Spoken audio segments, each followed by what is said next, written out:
Olá pessoal, estamos com mais um tópico acerca do estudo de amartiologia e esse tópico nós iremos aprender sobre o que é tentação. Eu estive anos estudando sobre a tentação, sobre esse termo, essa palavra no original e entendemos, segundo a palavra de Deus, que Deus ele não tenta ninguém. Quem tenta o homem a cair na fé, a pecar, é o diabo. O primeiro relato de tentação nós vemos em Gênesis, onde o próprio Satanás ele tenta enganar Adão e Eva e consegue. Ou seja, ele entra com a sua sutileza, com as suas propostas, com as suas definições, levando Adão e Eva a não crerem em Deus, a não obedecer a Deus, a não confiar em Deus. Então nós temos uma dúvida muito grande que nós encontramos nas igrejas, que é a falta de definição entre provação e tentação. A provação Deus sim pode enviar para nós. Deus prova os nossos corações. Deus provou Israel no deserto. Deus provou os profetas em algumas situações. Deus provou em várias situações os apóstolos e assim por diante. Porém, a provação, ela vem para um crescimento espiritual. Dá um exemplo, pastor. Eu dou um exemplo de Jesus. Jesus, quando ele é levado ao deserto, ele é levado pelo Espírito Santo ao deserto para ser provado por Deus. Ou seja, Satanás provou ele ali durante 40 dias no deserto e após essa provação, ele sai com vitória e ele sai ali pregando o evangelho com curas e milagres, ou seja, um crescimento espiritual. Então a provação, quando vem de Deus, ela tem essa intenção maravilhosa de nos forçar a crescer. A tentação vem do diabo. O que é tentação? A definição que eu criei para esse termo, tentação, é a seguinte, que a tentação ela é uma armadilha maligna do diabo para tentar fazer o cristão pecar. Ou seja, ele usa de diversos meios, de diversas formas, a sua estratégia para tentar derrubar eu e você. Isso é maligno. Deus não faz dessa forma. E falando da tentação, nós temos algo interessante aqui para mostrar para vocês. Nós temos aqui a tentação, e nós somos sim tentados todos os dias pelo diabo, pelo mundo que já é do maligno, as pessoas, o sistema que são guiados pelos demônios, pelo diabo, que nos força todos os dias a termos uma tentação batendo na nossa porta. Então eu coloquei algo muito legal aqui, diz, da tentação, a Bíblia nos instrui a vencer as tentações, quer seja enviada pelo diabo, pelo mundo ou pelas circunstâncias do dia a dia.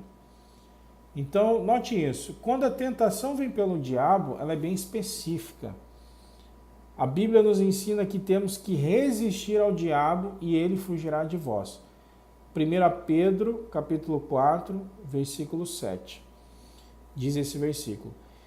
E sempre estarmos vigiando, ou seja, estar acordado, atento. Em 1 Pedro, capítulo 4, versículo 7, em 1 Pedro, capítulo 5, versículo 8, diz assim, que o diabo, o vosso adversário, anda ao nosso derredor, bramando como leão, buscando a quem possa tragar. 1 Pedro, capítulo 5, versículo 8. Então o diabo, ele anda ao nosso derredor, como se fosse um leão, irado, bramando. buscando a quem possa tragar. Ou seja, quando a tentação ela vem do diabo, a Bíblia diz que nós devemos vigiar e resistir. Como diz aqui, resistir ao diabo e ele fugirá de vós. Como que eu resisto, pastor, à tentação quando o diabo está falando no meu ouvido para realizar certo tipo de pecado, independente de qual pecado seja? O que eu devo fazer, pastor? A Bíblia diz para resistir ao diabo. Você tem autoridade no nome de Jesus para repreender em oração. Em oração. Então, se você resiste ao diabo em oração contra essa tentação que vem na sua mente, no seu coração, você vai vencer. Porque a palavra de Deus diz isso. Nós temos que resistir a ele. O que é resistir, pastor? É algo superficial, é algo muito suave? Não. Resistir é alguém fazer força contra você e você fazer força contra esse alguém.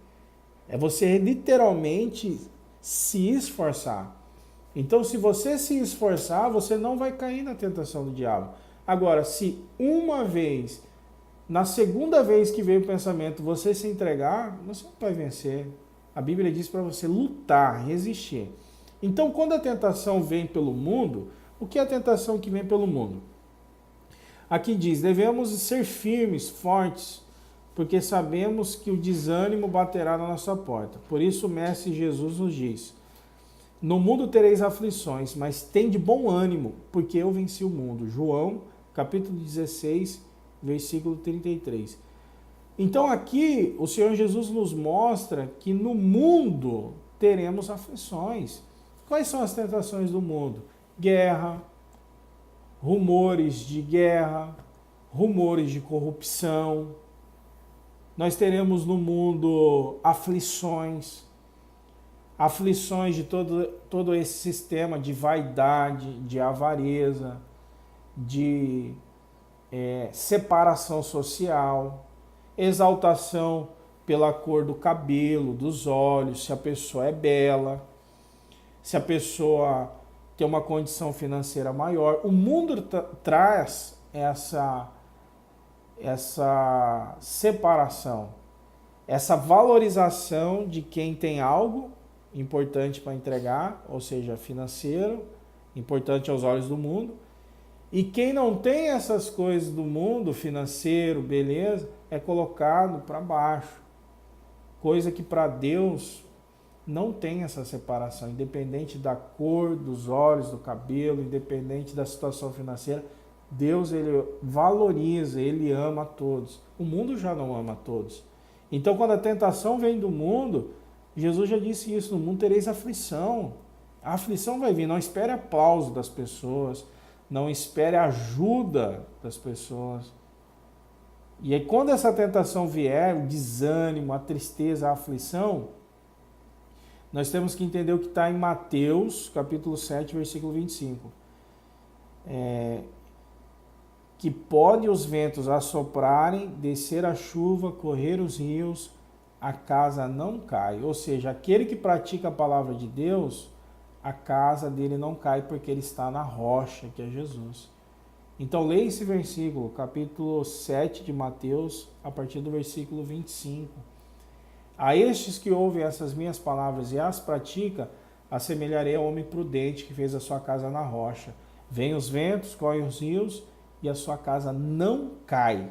Ou seja, se você praticar a palavra de Deus, você vai vencer as tentações que vêm do mundo. Qual é a outra tentação, pastor? É a tentação que ocorre do dia a dia, que também está no mundo, que há as circunstâncias de contato físico, e essa tentação tem sido muito perigosa, tem atingido muitos cristãos, muitas pessoas, homens e mulheres. Que tipo de tentação é essa, pastor? É um termo que nós usamos muito, que é o perigo da carne.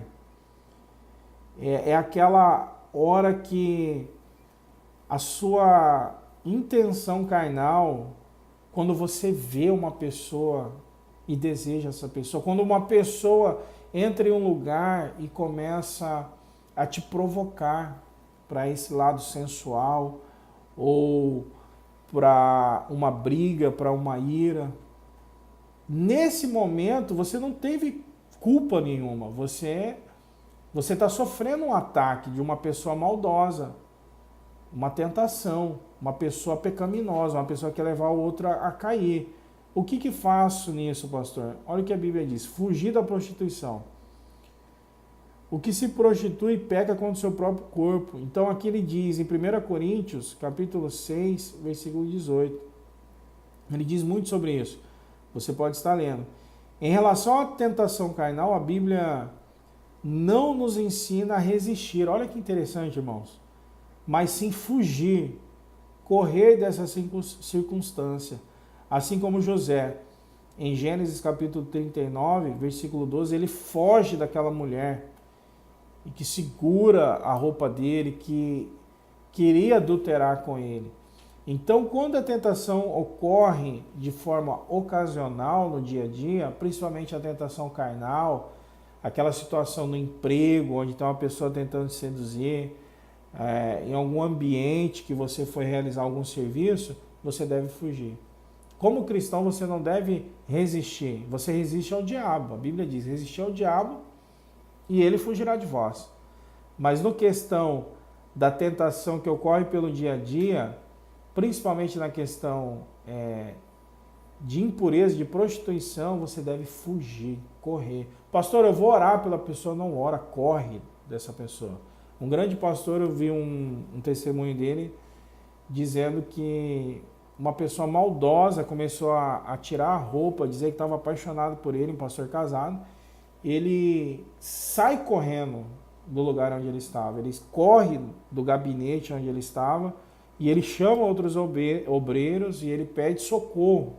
Ou seja, ele fez o que a Bíblia nos manda fazer, o que José fez: fugir da aparência do mal, fugir da prostituição. Então, se é algo que você vê que a pessoa, a circunstância está querendo te levar a cair nesse pecado da carne, você deve correr. Porque a Bíblia diz também que a carne é fraca, mas o Espírito e a palavra de Deus nos torna forte. Então fique com essa mensagem, com esse ensinamento.